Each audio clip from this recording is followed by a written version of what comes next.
What's up? I'm Shanice and welcome to my YouTube channel. Today is just gonna be a day in the life mom vlog. I'm going to Sprouts, either Publix or Kroger, I'm not sure yet. And then I also need to return some things today. I'm not sure if I'll be sharing that or not, but that's the agenda. But first, I'm eating breakfast. I've got some eggs, potatoes, sweet potatoes, and some spinach topped with my spicy ketchup. It's basically just sriracha mixed with ketchup, but it is divine. Such a good combination. Actually, the sweet potatoes and potatoes are just leftovers from dinner a few nights ago. So they were already cooked and seasoned. I just warmed them up in the pan and then threw on a fried egg. So good. The kids are at school. After breakfast, I'm going to do my workout.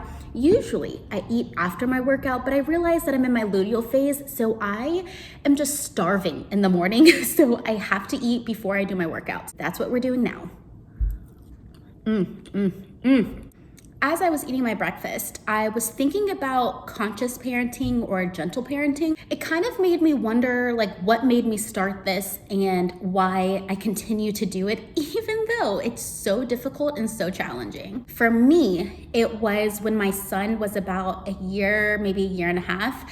His personality really started to come through. He's always been a little feisty guy, but at that time when those kids are testing the boundaries, I don't know, it was very different than just testing this to see what we could do. Even if we were to pop his fingers after touching the PlayStation, he would stare right at us and just continue to do it.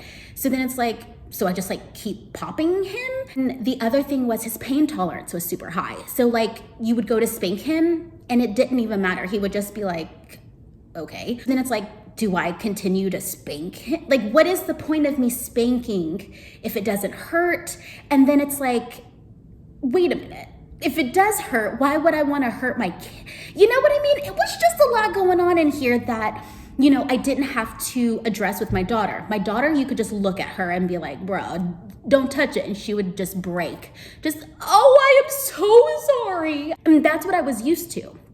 You know what I'm saying? So when someone's testing the boundaries and doing things that they're not supposed to do, you automatically go to what you're used to. I was used to getting spanked, popped, isolation in my room, getting things taken away. And, that kind of worked, but it also didn't really, because I didn't really gain respect for my parents. It was more fear than respect.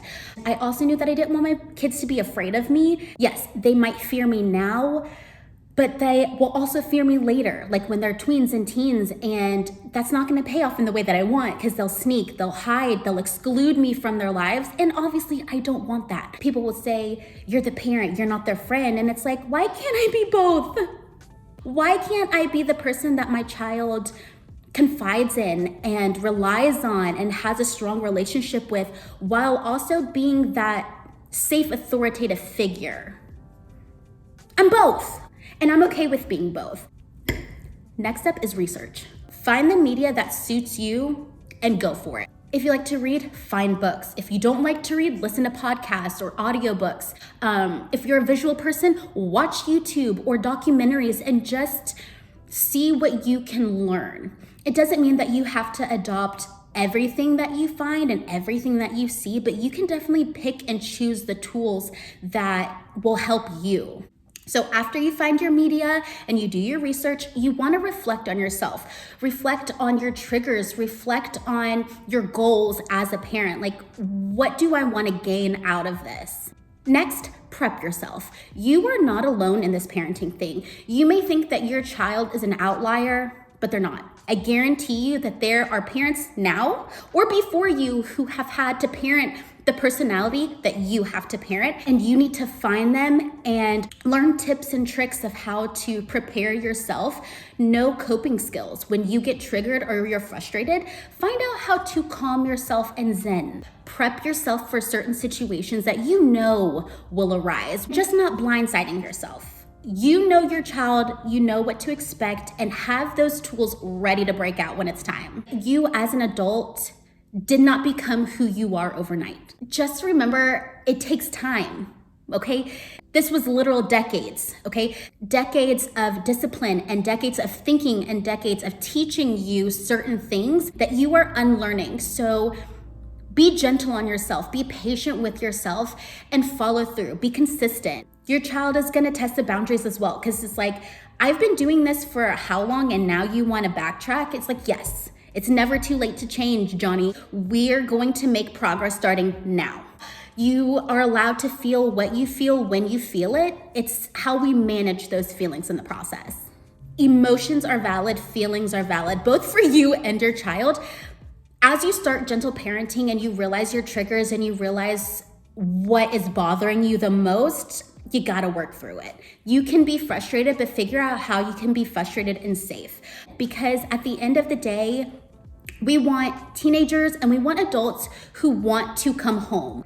I want my adult children to come back home with excitement. I don't want them to drag their feet or be upset that they have to spend the holiday. No, I want it to be voluntary and I want them to be happy about it. And I feel like all of that starts with the foundation, and the foundation is their childhood. Okay, I feel like I've said my piece, so I'm gonna finish my breakfast, do a workout, shower, get dressed and all that stuff, and then we're heading to the store.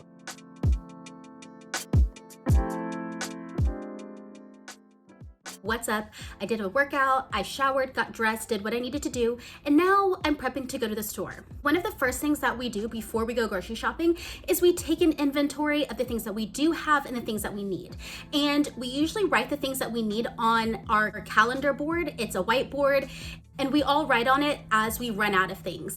My 11-year-old likes to cook, so whenever she runs out of ingredients that she needs, she will write it on the board.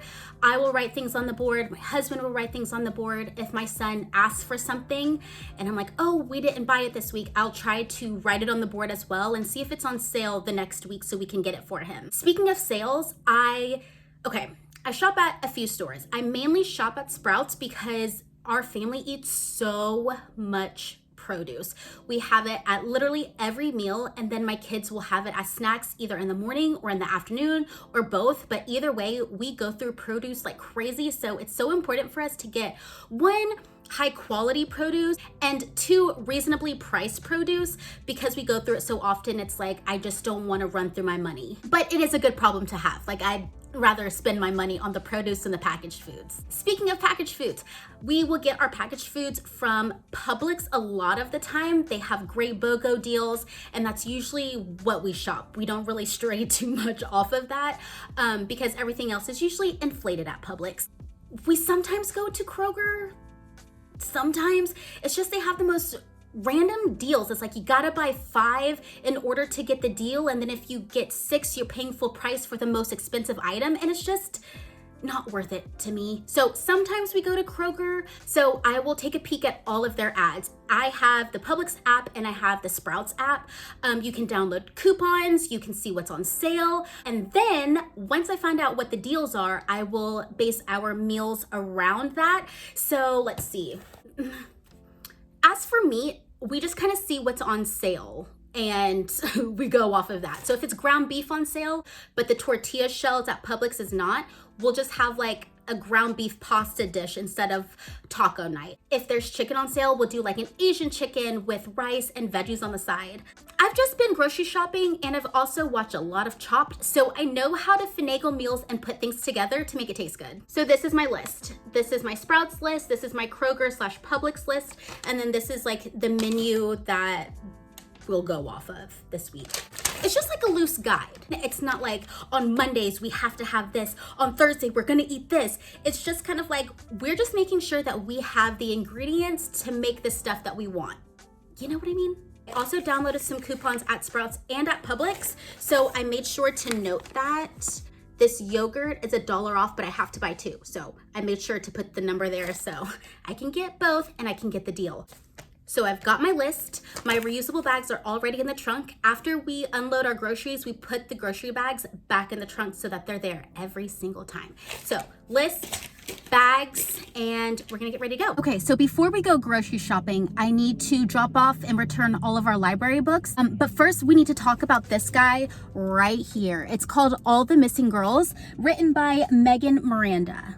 Never heard of her in my life. I was just browsing the adult fiction section and came across the book. This was a page turner. It was so intriguing and so wild that I could not put it down. Literally, I finished the book within a day. I started it at like 7 o'clock, 7:30, and I finished it a little bit after midnight. Yeah, I let my kids stay up way past their bedtime. It was a Saturday, so I kind of felt like it was okay, but they definitely stayed up, did whatever they wanted to do because I was getting to the bottom of this story. I was gonna figure out what happened, and that's what I did. So this book was so interesting because it was actually told in reverse. And I've come to realize that I think I'm just nosy and I really wanted to figure out what happened, and that's why I finished this book so quickly. This book was full of twists and turns and shocks and awes, and it was just so good. I could not stop reading. It's a book about friendship and loyalty and family and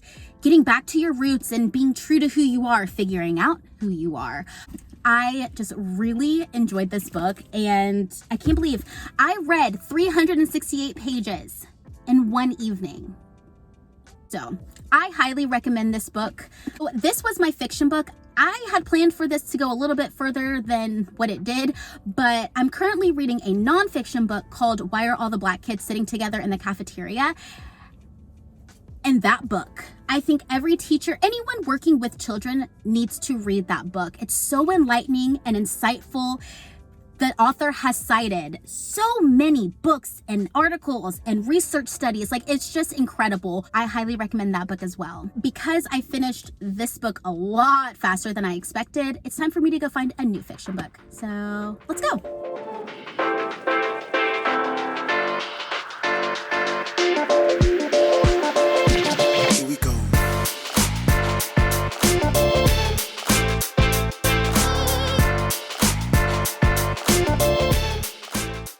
I just got to Kroger after me talking all that ish about them, but there are a few benefits to shopping at Kroger. Okay. One of the things that we like is their fuel points. You buy things, you get points, and then you can use those points for gas. We always need gas. You know what I'm saying? The other thing is a lot of their regular price items are going to be a lot lower than Publix. So this week is a re-up week. These are just items that we will buy for weeks at a time, like paper towels, sauces, seasonings, Q-tips, stuff like that. And a lot of those items, when they're regularly priced, are going to be cheaper than if we were to shop for them at Publix. So I'm just going to go grab a couple things from Kroger, and then we're going to go to Sprouts, which is across the street.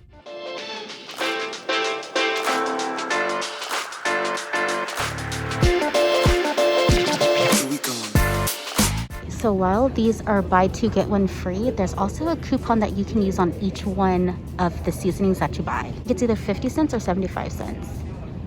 This is literally the last one of its kind because it's only $5 today. So we're picking this up.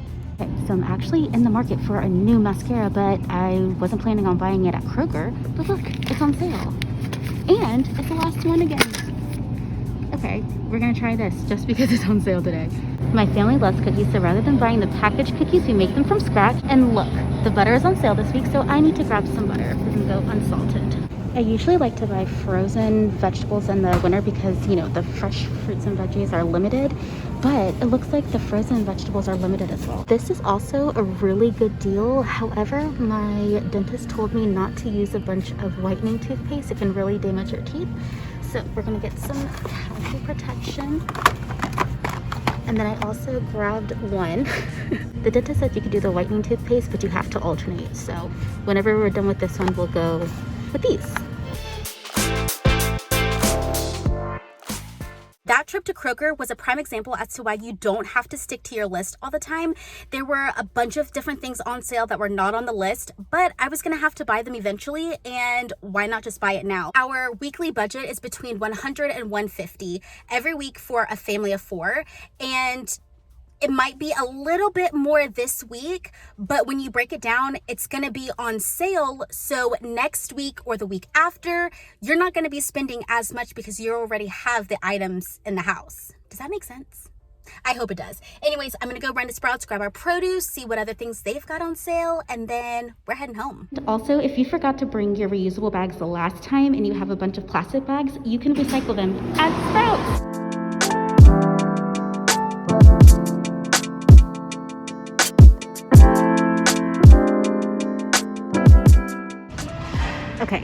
First of all, they're on sale. And second of all, I have a $1 off coupon. Wait, this is not the one she wants. There it is. She would have had my head if I got the peanut butter chocolate chip instead of the chocolate chip cookie dough.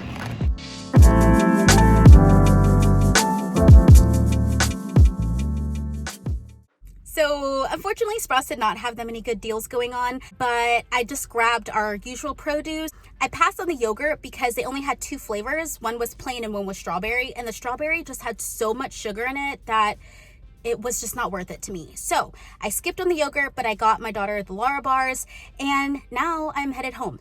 I just want to say thank you so much for watching and hanging out with me. I hope you have a great week, and I will see you next time. Here we go.